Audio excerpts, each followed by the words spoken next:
실수? 실수로 입술 자국이 이렇게 완벽하게 찍힐 수 있어? 최진혁, 내가 바보인 줄 알아? 내까짓 게 아프다고? 민희를 봐. 민희 마음의 상처는 내까짓 몸뚱아리보다 1000배는 더 아파. 남편 최진혁의 손에 들린 가죽 벨트가 20번째 내 등을 내리쳤을 때 나는 마침내 그깟 진정한 사랑 따위를 위한 인내를 멈췄다. 잠옷이 피로 흠뻑 젖어도 나는 울지 않았다. 그저 한때 내가 가문의 정략 결혼까지 포기하고 신분을 숨긴 채 사랑 하나 믿고 시집온 이 남자를 차갑게 바라볼 뿐이었다. 내가 의지할 곳 하나 없는 고아인 줄 알았나? 나를 때린 후에 지폐 몇 장 던져주면 모든 게 해결될 거라 생각했나? 우스워. 나는 입가에 피를 닦아내고 5년 동안 한 번도 연락하지 않았던 번호를 눌렀다. 아빠, 저 혜인이에요. 부탁 하나만 들어주세요. 3일 안에 최진혁 그 인간 집안 전부 파산시켜주세요. 진짜 사냥은 지금부터 시작이다. 차가운 걸레가 값비싼 대리석 바닥을 스쳤다. 나는 무릎을 꿇고 있지도 않은 얼룩을 몇 번이고 다시 닦아냈다. 거실에서는 시어머니의 앙칼진 목소리가 송곳처럼 내 신경을 찔러댔다. 윤혜인, 너 밥 안 먹었어? 바닥에서 광도 안 나잖아. 우리 진혁이가 밖에서 저렇게 힘들게 일하고 집에 돌아와서까지 내 그 죽상머리를 봐야겠니? 정말 팔자에 없는 애군이 꼈다. 나는 고개를 숙이고 긴 머리카락을 귀 뒤로 넘겨 텅 빈 눈빛을 가렸다. 팔자에 없는 애군? 그래, 그건 바로 나였다. 나, H그룹 윤명한 회장의 막내딸, 윤혜인. 무일푼의 스타트업 사장 최진혁에게 시집가기 위해 집안과 연을 끊고 부모 없는 고아 행세까지 했다. 나는 사랑을 택했다고 믿었지만 지난 5년간의 결혼 생활은 길고 굴욕적인 무급 가사도우미 인생에 불과했다. 나는 매일 새벽 5시에 일어나온 가족의 푸짐한 아침상을 차렸고 팽이처럼 돌며 100평 남짓한 이 아파트를 청소했으며 시장에 가서 장을 보고 저녁을 준비해야 했다. 밤에는 온 가족이 TV를 보고 난 뒤에 자네를 치우고 산더미처럼 쌓인 설거지를 했다. 하루하루가 반복될수록 내 손은 거친 굳은 살로 뒤덮였고 한때 정성껏 관리했던 손톱은 빛을 잃었다. 내 세상에는 김치가 익어가는 시큼한 냄새와 소독약에 코를 찌르는 냄새, 그리고 시어머니의 끝없는 막말과 저주만이 남았다.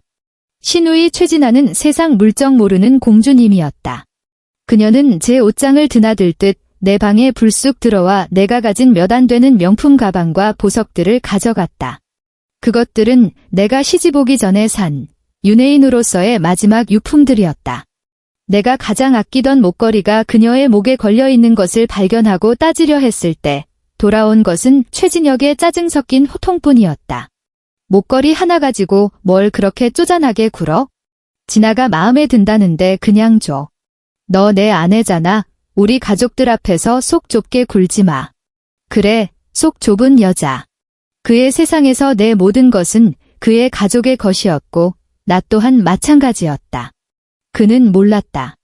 그의 위태롭던 작은 회사가 몇 개의 결정적인 프로젝트를 따내 기사회생할 수 있었던 것이 모두 내가 그 몰래 보안폰으로 아버지의 비서실장에게 부탁해 뒤에서 다리를 놓아준 결과라는 것을.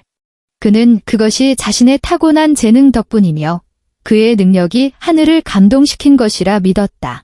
그는 술자리에서 자수성가 신화를 떠벌리기 시작했고 집에 돌아와 낡은 홈웨어 차림에 기름 냄새가 밴 나를 보며 경멸의 눈빛을 숨기지 않았다. 혜인아, 내 꼴 좀 봐. 널 어떻게 데리고 다니겠냐? 다음 회사 행사는 그냥 오지 마라. 그의 말투에 담긴 경멸은 무딘 칼날처럼 내 마지막 자존심을 천천히 베어냈다. 나는 그저 무감각하게 고개를 끄덕이며 그가 내일 입을 셔츠를 다림질했다. 나는 스스로에게 되뇌었다. 괜찮아. 그가 아직 날 사랑하기만 한다면 이 모든 건 가치 있는 일이야. 그 여자가 나타나기 전까지 나는 내 사랑이 처음부터 희대의 코미디였다는 것을 깨닫지 못했다. 유민희, 최진혁의 첫사랑. 그가 입버릇처럼 말하던 현실 때문에 어쩔 수 없이 헤어진 아련한 첫사랑이 갑자기 미국에서 돌아와 그의 회사 수석 비서가 되었다. 그녀의 등장은 고인물에 던져진 돌멩이처럼 나의 자기 기만으로 가득했던 평온을 완전히 깨뜨렸다. 그녀는 일부러 깊은 밤에 업무 메시지를 보내며 셀카를 첨부했다. 사진 속 그녀는 완벽한 화장을 하고 있었고 배경은 바로 진혁의 사무실이었다.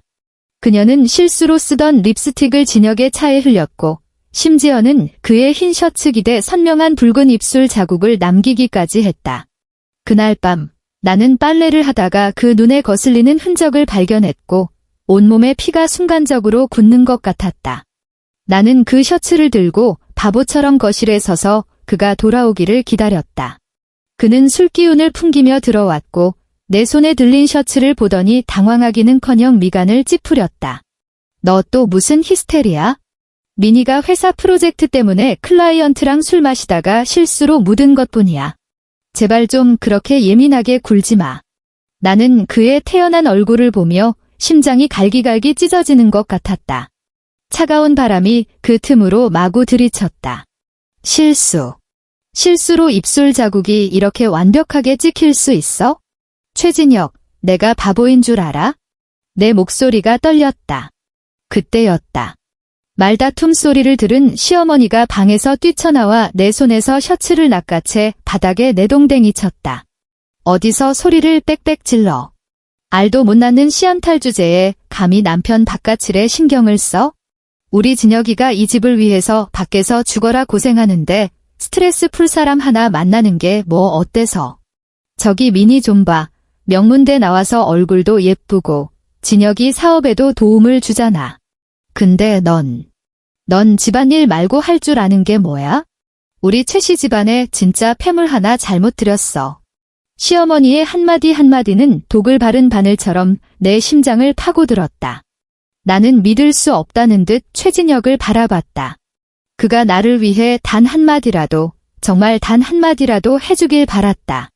하지만 그는 짜증스럽게 넥타이를 풀며 내게 소리쳤을 뿐이다. 됐어. 그만 좀 해. 피곤해 죽겠으니까. 그는 말을 마치고 서재로 들어가 문을 세게 닫아버렸다. 그 순간 나는 텅 빈 거실에 서서 내가 세상에서 가장 큰 웃음거리라는 것을 깨달았다. 나는 그를 위해 나의 집안, 나의 자존심, 나의 모든 것을 포기했다. 그 대가로 돌아온 것은 달도 못 낳는 씨암탈과 폐물이라는 낙인이었다. 결국 누구의 잘못이든 모든 것은 내 잘못이 되었다. 나를 무너뜨린 마지막 지푸라기는 피로 물든 어느 밤에 찾아왔다. 그날 나는 최진혁에게서 전화를 받았다. 그의 목소리는 전례 없는 분노로 가득 차 있었다. 윤혜인, 이 악독한 년. 당장 집으로 쫓아와. 무슨 일이냐고 물어볼 틈도 없이 전화는 끊겼다. 나는 불안한 마음을 안고 집에 돌아왔고 문을 열자마자 거센 손길이 내 뺨을 후려쳤다. 최진혁은 눈이 시뻘개진 채 이성을 잃은 야수처럼 내 목을 졸라 벽으로 밀어붙였다. 내가 왜 그랬어? 미니가 얼마나 착한데 내가 감히 미니를 밀어? 임신한 거 몰랐어? 애가 죽었잖아. 다 너 때문이야. 임신, 유산. 내 머릿속은 하얘졌고 그가 무슨 말을 하는지 도무지 이해할 수 없었다. 나는 오늘 하루 종일 집에서 김장을 준비하느라 문밖에도 나가지 않았다. 난 안 그랬어. 난 미니 씨 만난 적도 없어. 내 변명은 너무나 무력했다. 그는 듣지도 않고 나를 바닥으로 밀쳐 넘어뜨린 뒤 허리띠를 풀었다. 아직도 발뺌이야? 미니가 다 말했어. 내가 회사 계단에서 길을 막고 여우 같은 년이라고 욕하면서 밀어버렸다고. 이 독사 같은 년, 내가 오늘 내 죄를 저 아이에게 속죄하게 해주마. 그는 울부짖었고 그의 손에 들린 벨트는 바람 소리를 가르며 내 등과 다리, 팔을 가리지 않고 사정없이 내리쳤다. 극심한 고통에 몸을 웅크렸지만 나는 입술을 꽉 깨물고 단 한 번의 비명도 지르지 않았다. 고통은 참을 수 있었다. 하지만 고통보다 더 나를 절망하게 한 것은 그의 입에서 나오는 모든 말들이었다. 내까짓게 아프다고? 미니를 봐. 미니 마음의 상처는 내까짓 몸뚱아리보다 1000배는 더 아파. 너 같은 여자를 아내로 맞은 내가 눈이 삐었지. 윤혜인, 똑똑히 들어. 넌 평생 내 곁을 떠날 생각 마. 평생을 바쳐 속죄하게 만들 테니까. 1대, 2대, 10대, 20대. 벨트가 살갗에 부딪히는 둔탁한 소리와 그의 미친 저주가 뒤섞여 지옥의 교향곡을 연주했다. 더 이상 아프지 않았다. 정말로 아무것도 느껴지지 않았다. 벨트가 내려쳐질 때마다 그에 대한 나의 사랑, 결혼에 대한 나의 미련이 벗겨지는 살갗처럼 조각조각 부서져 먼지가 되어 사라졌다. 나는 마침내 깨달았다. 내가 사랑했던 것은 나 스스로 만들어낸 환상에 불과했다는 것을. 그리고 눈앞에 이 남자는 단 한 번도 나를 사랑한 적이 없었다. 그는 나의 순종과 비굴함, 그리고 그의 성공 신화를 돋보이게 해줄 조강지처라는 역할만을 사랑했을 뿐이다. 마침내 그가 지쳐서 숨을 헐떡이며 멈췄을 때 그는 쓰레기를 버리듯 내게 지폐 몇 장을 던졌다. 이 돈 갖고 약이나 사발라. 여기서 죽어서 내 집 더럽히지 말고. 내일 병원 가서 미니한테 무릎 꿇고 빌어. 그 애가 널 용서할 때까지. 그는 말을 마치고 온매무새를 가다듬더니 서둘러 집을 나섰다. 아마도 병원에 있는 그의 소중한 여인을 돌보러 가는 것이겠지? 나는 차가운 바닥에 누워 있었다. 얇은 잠옷은 피로 젖어든 뒤에 끈적하게 달라붙었다. 나는 울지 않았다. 눈물 한 방울조차 흘리지 않았다. 나는 그저 천천히 온 힘을 다해 바닥에서 몸을 일으켰다. 욕실로 들어가 거울 속에 비친 엉망진창인 몰골의 입가에 피를 묻힌 채 이상하리만치 평온한 눈빛을 한 여자를 보며 차가운 미소를 지었다. 최진혁, 유민희. 너희들의 게임은 끝났어. 이제 내 차례야. 나는 등 뒤에 타는 듯한 고통을 참으며 한 걸음 한 걸음 침대 머리맡으로 다가갔다. 가장 깊숙한 서랍에서 5년 동안 한 번도 켜지 않았던 보안폰을 꺼냈다. 나는 떨리는 손가락으로 닳도록 외운 번호를 눌렀다. 전화는 한 번 울리자마자 연결되었다. 수화기 너머로 늙고 위험 있는 목소리가 들려왔다. 희미한 걱정이 묻어 있었다. 혜인이냐? 그 목소리를 듣는 순간 팽팽하게 당겨져 있던 내 신경이 끊어지며 마침내 눈물이 터져나왔다. 하지만 나는 울음소리를 삼키고 최대한 평온한 목소리로 말했다. 아빠, 저예요, 혜인. 전화기 저편은 몇 초간 침묵했다. 이내 하늘을 찌를 듯한 분노를 억누르는 목소리가 들려왔다. 무슨 일이냐? 누가 널 건드렸어? 나는 코를 훌쩍이며 입가에 피를 닦았다. 목소리는 얼음장처럼 차가웠다. 아빠, 저 맞았어요. 제 남편이라는 작자한테요. 전화기 너머의 숨소리가 거칠어졌다. 나는 아버지의 얼굴에 깊게 팬 주름 사이로 분노가 서리는 모습을 상상할 수 있었다. 주소. 그는 단 2글자만 말했다. 나는 우리 아파트 주소를 댔다. 그리고 나의 유일하고도 마지막인 요청을 했다. 아빠, 부탁 하나만 들어주세요. 죽이지는 마세요. 그건 너무 쉬운 벌이니까요. 3일 안에 최진혁, 그리고 그 잘난 척하는 가족들이 진짜 절망이 뭔지 맛보게 해주세요. 그들을 완전히 파산시켜주세요. 전화기 저편에서 대한민국 재계를 쥐락펴락하는 나의 아버지는 한참 동안 침묵했다. 그리고는 마음 아픔과 결연함이 뒤섞인 목소리로 천천히 말했다. 알겠다. 내 딸, 집으로 돌아온 걸 환영한다. 전화를 끊는 순간 나는 사냥총이 장전되는 소리를 들은 것 같았다. 최진혁, 넌 내가 때린 사람이 의지할 곳 없는 고아인 줄 알았겠지. 틀렸어. 넌 5년간 잠들어 있던 사자를 깨운 거야. 진짜 사냥은 이제 막 시작됐을 뿐이다. 그 후 이틀 동안 최진혁의 가족들은 내 얼굴을 보지 못했다. 나는 그들이 상상했던 것처럼 울고불고 매달리거나 경찰에 신고하지 않았다. 나는 객실에 틀어박혀 조용히 등의 상처를 치료하고 내 짐을 챙기기 시작했다. 내가 시집올 때 가져왔던 시어머니가 촌스럽다고 비웃던 낡은 옷들, 시누이가 마구잡이로 뒤지던 보석함들. 나는 하나하나 꼼꼼하게 정리했다. 이 집에는 준혜인의 것이라고 할 만한 게 거의 없었다. 최진혁은 아마 내가 매에 맞아 겁을 먹고 자신의 죄를 반성하고 있다고 생각했을 것이다. 그는 내게 오만한 시혜를 베푸는 듯한 투로 문자를 보냈다. 잘못한 건 알겠어? 상처 다 나으면 바로 병원 가서 민희한테 무릎 꿇고 사과해. 태도 똑바로 안 하면 내가 가만 안 둘 줄 알아? 나는 그 문자를 보며 입가에 냉소를 머금었다. 나는 휴대폰을 들고 천천히 몇 글자를 답장했다. 알았어. 병원에 갈게. 그리고 당신들을 위한 상상도 못할 선물도 준비할 거야. 전송을 누르고 나는 휴대폰을 껐다. 그리고 내 모든 짐과 함께 미리 예약해둔 이삿짐 센터 차에 실었다. 안녕. 5년간 나를 악몽 속에 가둔 이 감옥. 다시는 돌아오지 않을 것이다. 최진혁, 내가 기대하는 큰 선물, 곧 도착할 거야. 그 선물, 넌 평생 잊지 못하게 될걸. 나는 아버지가 소유한 5성급 호텔의 프레지덴셜 스위트에 묵었다. 따뜻한 욕조의 로즈오일 향기가 내 몸의 상처를 달래주었지만 마음속의 증오까지는 씻어내지 못했다. 나는 마스크팩을 붙인 채 노트북을 열었다. 화면에는 경제 뉴스 헤드라인이 실시간으로 스크롤되고 있었다. 충격. 스타트업 미래 테크놀로지 추락. 주요 협력사 H그룹 전면 협력 중단 선언. 미래 테크놀로지 자금난 현실화. 다수 은행 동시 대출 회수. 파산 위기. 증시 개장과 동시에 하한가. 미래 테크놀로지 최진혁 대표. 30분 만에 자산 90% 증발. 이 제목들을 보면서도 내 마음에는 한 점의 파문도 일지 않았다. 이것이 내 아버지의 효율이고 H그룹의 힘이었다. 최진혁, 내가 그토록 자랑스러워하던 재능, 내 자수성가 신화는 내 아버지 앞에서는 언제든 밟아 죽일 수 있는 개미에 불과했다. 나는 그가 지금쯤 발등에 불이 떨어져 여기저기 머리를 조아리고 있을 모습을 상상했다.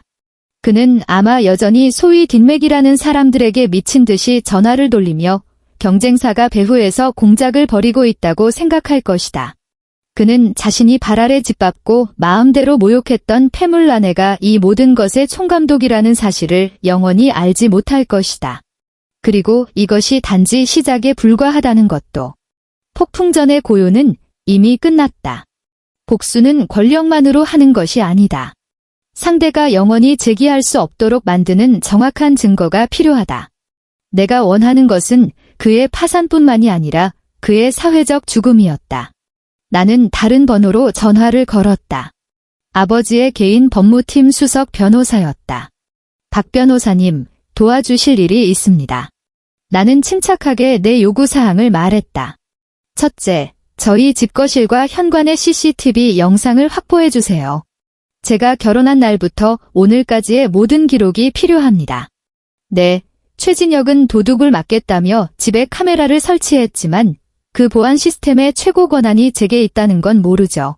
둘째, 유민희라는 여자에 대한 모든 자료가 필요합니다.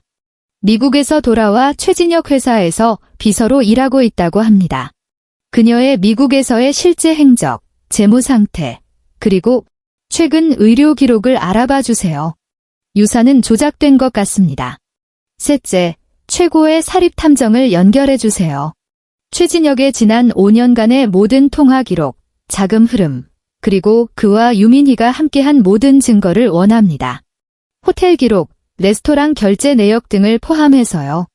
박 변호사는 저편에서 침착하게 대답했다. 아가씨, 걱정 마십시오. 3일 안에 원하시는 모든 것을 책상 위에 올려드리겠습니다. 전화를 끊고 나는 창밖의 서울 야경을 바라보았다. 마치 침착한 사냥꾼이 되어 내가 설치한 거대한 그물을 한 단계씩 조여가는 기분이었다. 최진혁, 유민희. 너희들의 연극은 충분히 봤으니 이제 내가 막을 올릴 차례다. 내가 모든 사람들에게 보여주겠어. 너희들의 그 번지르르한 껍데기 아래에 얼마나 더럽고 썩어빠진 영혼이 숨어 있는지. 사흘 후 박 변호사는 두툼한 서류 봉투와 몇 개의 USB를 내 앞에 놓았다. 그 안에는 내가 원했던 모든 것이 들어있었다. 집안의 CCTV 영상에는 최진혁이 벨트로 나를 폭행하는 전 과정이 선명하게 기록되어 있었고 그가 내뱉은 모든 악담까지 깨끗하게 녹음되어 있었다. 유민희 뒷조사는 더욱 흥미로웠다. 그녀는 미국에서 명문대는커녕 라스베이거스의 카지노에서 접대부로 일하다가 사채 빚을 지고 한국으로 도망친 것이었다. 소위 유사는 더더욱 허무맹랑한 거짓말이었다. 탐정이 확보한 의료 기록에 따르면 그녀는 최근 임신 기록 자체가 없었으며 그 유산 진단서는 개인 병원의 의사를 매수해 위조한 것이었다. 그리고 공교롭게도 그 병원에는 우리 윤 씨 집안의 먼 친척이 근무하고 있어 원본 기록을 손에 넣는 것은 식은 죽 먹기였다. 더 우스운 것은 그녀가 내가 자기를 밀었다고 모함한 그날 그녀는 회사에 가지도 않았다는 것이다. 감시 카메라에는 그녀가 강남의 고급 에스테틱에서 여유롭게 스파를 받는 모습이 찍혀 있었다. 모든 증거가 완벽한 고리를 형성했다. 나는 이 서류들을 보며 입가의 미소가 점점 깊어지는 것을 느꼈다. 최진혁은 흔들리는 회사를 살리기 위해 마지막 발악으로 성대한 투자 설명회를 열고 서울에 내로라 하는 투자자들을 모두 초대했다. 그 파티의 초대장 역시 내 아버지에게 전달되었다.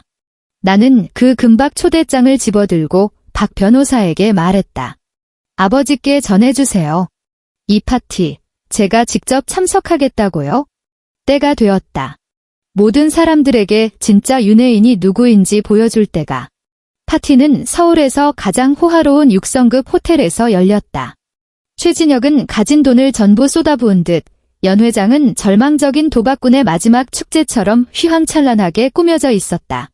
그는 비싸 보이는 새 양복을 빼입고 머리카락을 한 올에 흐트러짐 없이 빗어넘긴 채 억지로 버티는 듯한 표정을 짓고 있었다.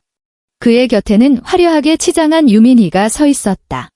그녀는 등이 파인 흰색 드레스를 입고 최진혁의 팔짱을 다정하게 낀 채 승리자만이 지을 수 있는 의기양양한 미소를 띠고 있었다. 그들은 한 쌍의 아름다운 연인처럼 하객들의 동정 어린 혹은 뜯어보는 듯한 시선을 받아내고 있었다.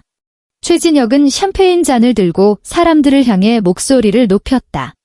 여러분, 이쪽은 유민희 씨입니다. 그녀는 제 사업 파트너일 뿐만 아니라 제 영혼의 동반자입니다. 제가 가장 힘들 때 제 곁을 지켜준 사람이 바로 이 사람입니다. 유민희는 감동의 눈물을 글썽이며 부끄러운 듯 고개를 숙였다. 정말이지 훌륭한 연기였다. 주위에서는 의미심장한 웅성거림이 일었다. 최진혁이 유부남이라는 사실은 누구나 알고 있었다. 그는 파산하기 전에 조강지처를 벌이는 막장 드라마를 먼저 상영할 셈인가? 바로 그때 연 회장의 육중한 문이 다시 열리고 모든 스포트라이트가 순식간에 문 쪽으로 쏠렸다.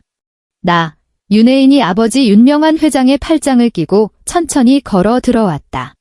나는 프랑스 디자이너가 나를 위해 특별 제작한 검은색 벨벳 드레스를 입고 있었다. 드레스 자락에는 잘게 부서진 다이아몬드가 박혀 조명 아래에서 반짝였다. 내 목에는 한때 신우이가 훔쳐갔던 심해의 눈물이라는 이름의 사파이어 목걸이가 걸려 있었다. 나는 정교하고 차가운 화장을 한 채 평온한 눈빛으로 장내를 훑어본 뒤 마침내 입을 떡 벌리고 굳어버린 그 남자에게 시선을 고정했다. 장내는 쥐 죽은 듯 고요해졌다. 모두가 이 갑작스러운 변화에 경악했다. H그룹의 윤 회장이 감히 이런 수준의 파티에 직접 참석했다고? 그리고 그의 곁에 선 저 압도적인 기품에 숨막히게 아름다운 여인은 대체 누구란 말인가? 최진혁의 손에 들려있던 샴페인 잔이 쨍그랑 소리를 내며 바닥에 떨어졌다. 술과 유리 조각이 사방으로 튀었다. 그의 얼굴에서 핏기가 순식간에 사라지고 입술을 벌벌 떨며 귀신이라도 본 듯 믿을 수 없다는 표정으로 나를 바라봤다. 그의 뒤에 서 있던 시어머니와 시누이는 다리에 힘이 풀려 주저앉을 뻔했다. 그들이 집에서 하녀처럼 부려먹고 마음대로 욕설을 퍼붓던 고아 며느리가 이런 모습으로 이곳에 나타날 줄은 꿈에도 몰랐을 것이다.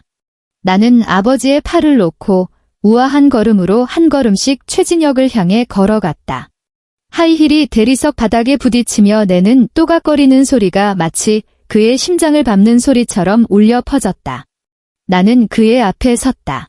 그리고 그의 공포에 질린 시선을 받으며 찬란하고도 차가운 미소를 지었다. 여보, 나는 나지막이 불렀다. 목소리는 크지 않았지만 주변 사람들이 모두 들을 수 있을 만큼 선명했다. 요즘 회사가 좀 어렵다고 투자처를 찾아다닌다면서요? 참 안 됐네. 바로 어제 H그룹 산하투자사에서 당신의 모든 은행 채무를 인수하기로 결정했거든요. 나는 잠시 말을 멈추고 그의 얼굴이 하얗게 질리다 못해 잿빛으로 변하는 모습을 감상했다. 그리고 가장 부드러운 목소리로 가장 잔인한 말을 내뱉었다. 그러니까 지금 이 순간부터 나, 윤혜인이 당신의 가장 큰 채권자라는 뜻이에요. 윤혜인. 최진혁은 마치 그 이름을 처음 듣는 사람처럼 중얼거렸다. 아버지 윤명환 회장이 그때 다가왔다. 그의 위험 있는 시선이 장내를 훑고 최진혁에게 꽂혔다. 목소리는 종소리처럼 쩌렁쩌렁했다. 여러분께 정식으로 소개하겠습니다. 이쪽은 제 막내딸이자 H그룹의 유일한 후계자 윤혜인입니다. 웅성웅성. 장내는 순식간에 아수라장이 되었다. 기자들의 플래시가 미친 듯이 터지며 이 극적인 장면을 담으려 애썼다. 최진혁은 완전히 무너졌다. 그는 나를 가리키고 다시 내 아버지를 가리키며 횡설수설했다. 아니, 말도 안 돼. 쟤는 고아인데. 어떻게? 내 입가의 미소는 더욱 짙어졌다. 내가 고아라고 말한 적은 한 번도 없는데, 안 그런가요? 당신과 당신의 속물적인 가족들이 처음부터 기꺼이 당신을 위해 밥하고 빨래하는 여자는 분명 미천한 출신일 거라고 단정했을 뿐이죠. 최진혁, 너 따위는, 너희 집안은 내 신발끈을 묶어줄 자격조차 없어. 이 개같은 년. 날 속였어. 최진혁은 마침내 이성을 잃고 격분한 황소처럼 울부짖으며 내게 달려들었다. 내 머리채를 잡으려는 순간 검은 양복을 입은 경호원 2명이 내 뒤에서 나타나 그를 막아섰다. 그중 한 명이 날렵한 발차기로 그의 복부를 걷어찼고 그는 그대로 나가떨어졌다. 그는 테이블 위로 처참하게 쓰러졌고 케이크와 샴페인이 온몸에 쏟아져 우스꽝스러운 광대꼴이 되었다. 그리고 진짜 볼거리는 이제 막 시작되었다. 연회장 중앙의 대형 스크린. 원래 최진혁의 회사 홍보 영상을 반복 재생하던 화면이 갑자기 까맣게 변하더니 다시 밝아졌다. 화면에 나타난 것은 우리 집 거실이었다. 화면 속에서는 한 남자가 바닥에 웅크린 여자를 벨트로 미친 듯이 내리치고 있었다. 그 남자는 바로 최진혁. 그 여자는 바로 나였다. CCTV의 녹음 성능은 기가 막히게 좋았다. 그가 내뱉은 모든 악담이 서라운드 음향을 통해 연회장 전체에 선명하게 울려 퍼졌다. 내까짓 아프다고? 미니를 봐. 미니 마음의 상처는 내까짓 몸뚱아리보다 1000배는 더 아파. 이 악독한 년, 내가 내 죄를 속죄하게 해주마. 장내는 숨막히는 정적에 휩싸였다. 모두가 이 끔찍한 가정폭력 장면에 충격을 받았다. 유민이 얼굴은 새하얗게 질렸다. 그녀는 자신도 모르게 두어 걸음 뒤로 물러서며 관계를 부정하려 했다. 하지만 이게 끝이 아니었다. 영상이 끝나자 스크린에는 연이어 몇 개의 문서가 나타났다. 첫 번째는 유민에 위조된 유산 진단서. 두 번째는 그 병원에서 발급한 그녀가 임신한 적이 없다는 원본 의료 기록. 세 번째는 그녀가 미국 라스베이거스 카지노에서 접대부로 일할 때 남긴 범죄 기록 사진. 마지막으로 화면에 고정된 것은 그녀가 며칠 전 강남의 에스테틱에서 여유롭게 스파를 받은 결제 내역서였다. 시간은 그녀가 나에게 계단에서 밀렸다고 주장한 바로 그날 오후였다. 진실이 만천하에 드러났다. 장내는 완전히 뒤집어졌다. 기자들은 피 냄새를 맡은 상어처럼 달려들어 최진혁과 유민이를 둘러쌌다. 최진혁 씨, 가정폭력 영상에 대해 어떻게 설명하시겠습니까? 유민이 씨, 윤혜인 씨를 모함하기 위해 유산 증명서를 위조한 것이 사실입니까? 미국에서 정말 접대부로 일하셨습니까? 최진혁과 유민이는 이 상황에 완전히 넋이 나가 그저 손으로 얼굴을 가리며 횡설수설 소리칠 뿐이었다. 아닙니다. 오해입니다. 저 여자가 날 함정에 빠뜨린 겁니다. 나는 그저 이 소동을 차갑게 지켜보다가 몸을 돌려내 뒤에선 박 변호사에게 말했다. 경찰에 신고하세요. 특수상해, 사문서 위조, 사기, 명예훼손. 이 죄목들이면 저들이 감옥 생활을 즐기기에 충분할 겁니다. 나는 최 씨 집안이 전 재산을 내놓겠다며 제시한 모든 합의를 거절했다. 돈. 나 윤혜인에게 가장 부족하지 않은 것이 돈이다. 내가 원하는 것은 법의 공정한 심판, 그리고 그들이 받아야 할 마땅한 처벌이었다. 그 선명한 CCTV 영상과 내 등에 아직 완전히 사라지지 않은 상처로 받은 상해 진단서를 바탕으로 최진혁은 곧 특수상해죄로 정식 기소되었다. 흉기를 사용하고 수법이 잔인한 가정폭력은 한국법에서 중죄에 속하며 집행유예의 가능성조차 없었다. 유민희 처지도 만만치 않았다. 의료문서 위조와 사기 미수 혐의는 그녀의 숨통을 조였다. 증명서 위조를 도왔던 병원의 의사 친구는 제 살 길을 찾기 위해 즉시 증인으로 돌아서서 그녀의 모든 것을 팔아넘겼다. 그녀를 기다리는 것 또한 법의 엄중한 처벌이었다. 재판이 열리던 날, 나는 법정에 가지 않았다. 나는 호텔 스위트룸 소파에 앉아 TV 생중계를 지켜볼 뿐이었다. 법원 앞은 기자들로 인산인해를 이뤘다. 한때 내 앞에서 온갖 위세를 떨치며 나를 쥐락펴락하던 시어머니는 머리를 풀어헤친 채 바닥에 주저앉아 악을 쓰며 통곡하고 있었다. 다 저 샹년 때문이야. 유민이 저 여우 같은 년이 내 아들을 망쳤어. 우리 아들은 쟤한테 속은 거라고. 그녀는 차에서 내리는 유민이를 보자마자 미친 사람처럼 달려들어 머리채를 잡았고 두 사람은 모든 언론 앞에서 추하게 뒤엉켜 싸웠다. 이 천하의 몹쓸 년. 내 아들 인생 물어내. 왜 우리 집안을 망하게 해. 이거 놔. 이 미친 노망난 할망구야. 당신 아들도 똑같은 놈이야. 한때 모녀처럼 다정했던 두 사람은 이제 책임을 떠넘기기 위해 개처럼 싸우는 추태를 보였다. 하늘처럼 떠받들던 신우이 최진아는 다른 한쪽에서 기자들에게 둘러싸여 눈물을 뚝뚝 흘리고 있었다. 저는 저희 새언니가, 아니, 윤혜인 씨가 그렇게 대단한 분인 줄은 정말 몰랐어요. 오빠는 그냥 한순간 실수한 거예요. 제발 용서해주세요. 화면 속 가족들의 추한 모습을 보며 나는 테이블 위에 와인잔을 들어 가볍게 한 모금 마셨다. 정말 우스웠다. 이 지경에 이르러서도 그들은 연기를 하고 동정을 구걸하고 있었다. 그들은 단 한 번도 자신들의 잘못을 진심으로 뉘우친 적이 없었다. 그저 후회할 뿐이었다. 건드려서는 안 될 사람을 건드렸다는 사실을. 회사의 파산 청사는 신속하게 진행되었다. 그들이 그토록 자랑스러워하던 일산의 아파트도 법원에 의해 강제 경매에 넘겨져 일부 채무를 갚는 데 쓰였다. 시어머니와 시누이는 집에서 쫓겨나 하루아침에 호의호식하던 사모님과 아가씨에서 집 없는 신세로 전락했다. 듣자 하니 시어머니는 자신의 얼마 안 되는 연금을 지키기 위해 법정에서 아들의 불효를 공개적으로 증언하며 모든 잘못을 최진혁과 유민희에게 떠넘겼다고 한다. 최진아는 과거 내 보석을 훔친 일로 함께 고소당했고 액수가 크지 않아 감옥은 면했지만 전과 기록이 남아 평판이 완전히 바닥에 떨어졌다. 그들은 한때 나를 무시하고 하녀 취급했지만 이제는 하녀가 될 자격조차 없었다. 최진혁에게 징역형은 시작에 불과했다. 박 변호사의 세심한 조치 덕분에 최진혁이 과거 회사 규모를 확장하기 위해 서명했던 몇몇 대출 계약서에는 개인 무한 연대 책임 조항이 포함되어 있었다. 이는 회사가 파산하더라도 회사 빚이 사라지지 않고 모두 그 개인에게 전가된다는 의미였다.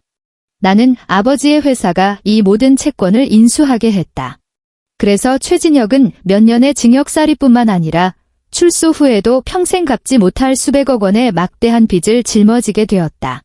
그의 인생은 완전히 끝장났다. 그는 가난과 고된 노동, 그리고 절망 속에서 여생을 보내게 될 것이다. 매일 아침 눈을 뜨면 천문학적인 빚을 갚기 위해 살아가야 할 것이다. 이것이 바로 내가 그에게 보낸 그 상상도 못할 선물이었다. 나는 그를 죽게 내버려 두지 않을 것이다. 나는 그가 살아서 또렷한 정신으로 고통스럽게 살아가며 내게 저지른 죄를 평생 속죄하기를 바랐다. 1년 후 나는 내 개인 명의로 혜인의 빚이라는 이름의 가정폭력 피해자 지원재단을 설립했다. 나는 아버지가 기대했던 것처럼 H그룹으로 돌아가 안락한 상속녀가 되지 않았다. 그 지옥 같았던 결혼 생활을 겪은 후 나는 이 사회의 화려한 껍데기 아래의 과거의 나처럼 어둠 속에서 발버둥 치고 무력하게 우는 여성들이 얼마나 많은지 누구보다 잘 알게 되었다. 나는 나의 힘과 자원으로 그들을 돕고 그들이 심연에서 걸어 나올 용기를 갖고 자신의 인생을 되찾을 수 있도록 할 것이다. 재단 설립일, 나는 연단에 서서 수많은 플래시와 마이크 앞에서 담담하게 내 이야기를 했다. 나는 조금의 숨김도 없이 그 흉터들을 세상에 적나라하게 드러냈다. 침묵과 인내는 존중을 가져다 주지 않고 더 심한 상처만을 가져온다는 것을 알기 때문이었다. 내 연설은 사회에 큰 반향을 일으켰다. 수많은 기부금과 도움을 요청하는 전화가 재단으로 쏟아졌고 내 이야기는 비슷한 처지의 많은 여성들이 용기를 내어 가해자에게 아니오라고 말하도록 격려했다. 얼마 후 최진혁은 교도소에서 모범적인 생활을 한 덕분에 가석방되었다. 그날 서울에는 비가 내리고 있었다. 나는 차 안에서 재단 서류를 처리하고 있었다. 차가 사거리에서 신호를 기다릴 때 나는 무심코 창밖을 보다 나치으면서도 낯선 뒷모습을 발견했다. 그 남자는 더럽고 낡은 환경미화원 조끼를 입고 머리는 희끗희끗했으며 등은 구부정했다. 그는 길가의 폐지를 힘들게 하나하나 밟아 납작하게 만든 뒤 낡은 손수레에 싣고 있었다.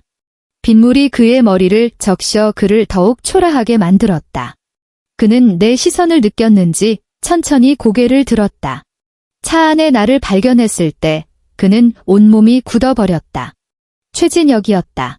그는 1년 전보다 20살은 더 늙어 보였고 눈빛은 흐리멍덩했으며 피로와 무감각으로 가득 차 있었다.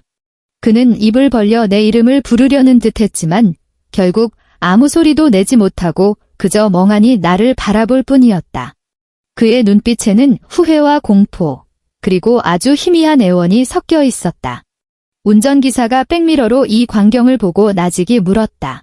사모님, 나는 고개도 돌리지 않고 앞에 신호등을 보며 나지막이 말했다. 아니요. 가요.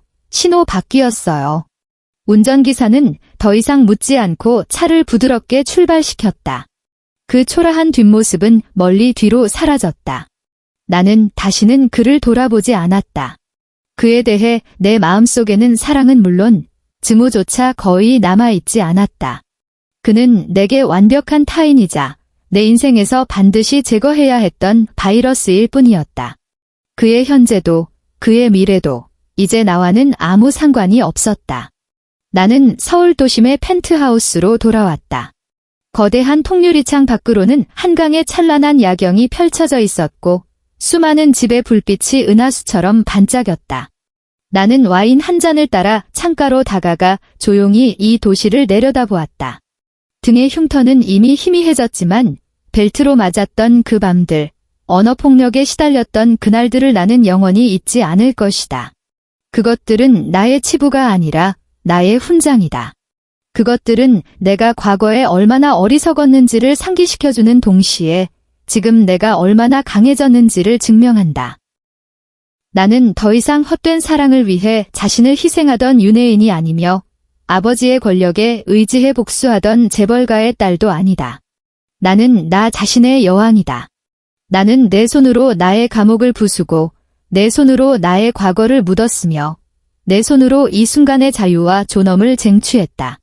나는 와인잔을 들어 창밖의 야경을 향해 그리고 새롭게 태어난 나 자신을 향해 가볍게 미소 지었다. 진정한 자유란 고통을 잊는 것이 아니라 고통의 흔적을 안고서도 당당하고 굳건하게 나아가는 것이다. 그리고 나는 나만의 새로운 인생을 맞이할 준비가 되었다.